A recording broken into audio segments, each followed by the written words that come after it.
Estamos aqui para mostrar o som dos anos 80 com todos os equipamentos dos anos 80, exceto o DVD e este monitor. A começar pelo amplificador, um Gradiente, modelo 66 dos anos 80, um grande clássico dos anos 80 em se falando de som, em se falando de música, uma qualidade excepcional. Ele tem aqui entradas para fono, que é o toca-disco, Turner, que seria o rádio, mas que eu coloquei um cabo P2 RCA podendo ligar o computador diretamente desse amplificador, auxiliar, que está ligado ao DVD, e microfone, que geralmente a gente não usa. Aqui tocando um pouco de Diana Krall, cantora excelente, gosto muito, grande pianista, muito bom. Música The Look of Love. A gente, passando um pouco mais aqui, podemos ver algumas especificações dos botões do amplificador, speakers A e B. Aqui eu só estou usando o speakers B, eu só tenho 2 caixas de som, mas eu posso colocar 4.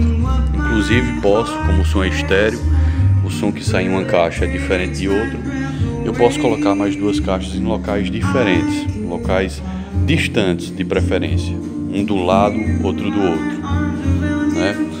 Aqui eu tenho algumas opções de som que eu não uso muito, o loudness, que é quando você quer ouvir um sonzinho mais baixo, mas com uma potência de grave maior, também não uso. Aqui é o modo mono e estéreo. O estéreo é para tocar sons diferentes nas 2 caixas e o mono para tocar o mesmo som nas 2 caixas. Monitor 1 e 2, aqui está ligado 1 porque ele está conectado a esse equipamento, que é um equalizador Nashville, um equalizador também dos anos 80, que dá um som muito melhor ao conferir outro som. Você está ouvindo aqui o som equalizado, embora pela gravação não dá para ver o tamanho não dá para quantificar a qualidade, mas veja só sem o equalizador. Vou tirar. Sem equalizador, com equalizador,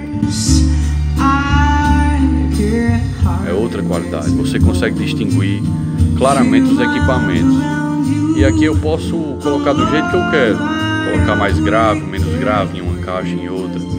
Essa equalização que eu gosto, ela usa menos voz e beneficia os instrumentos mais agudos, piano, trombone, o saxofone, e aqui também favorece um pouco o grave, né, a bateria, que é muito importante no jazz. Se eu colocar um pouco mais de voz,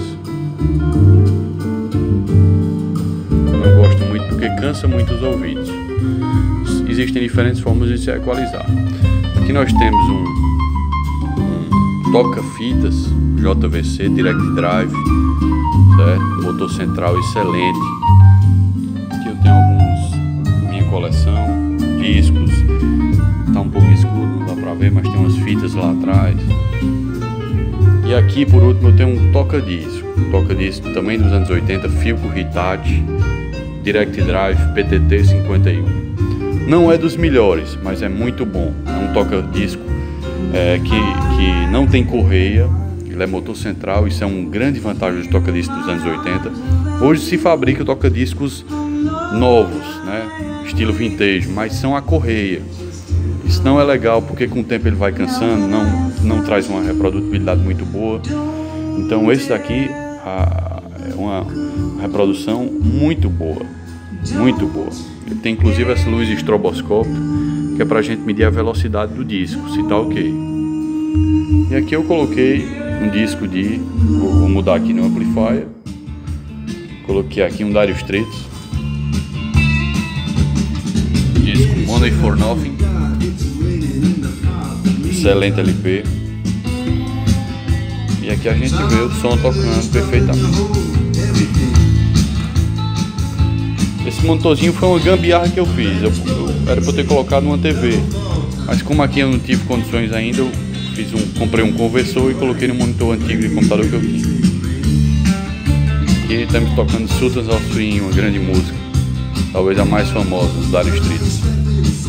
Você vê que o disco, a luz estroboscópica, são 3 luzes em direções diferentes, mas que elas estão na mesma velocidade. Nenhuma está andando mais do que a outra, como aqui, por exemplo. Ó, o som muda, mas eu conserto a velocidade, fica ok, e o disco está tocando perfeitamente. Som equalizado. Vamos ver sem equalização. Sem equalização. Com equalização.